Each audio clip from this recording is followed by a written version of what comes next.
Mwanamichezo wa Seba Sport, karibu sana katika Michezo Stories na mimi Seba. Niko hapa kupiga story za kimichezo na wewe mdau wa Seba Sport.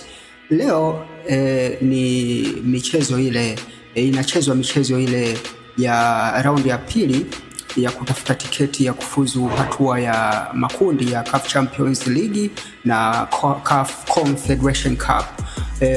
Kama unavyojua Tanzania tuna wawakilishi 4 akiwemo Yanga, Simba, Singida pamoja na Azam. Lakini niko hapa kuquestion wewe mdau wangu wa Seba Sport.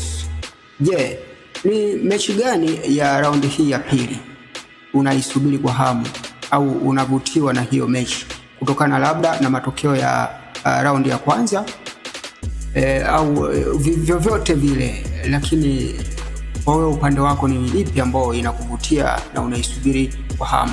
Kwa upande wangu mimi, kwanza kimatokeo, nikija kwenye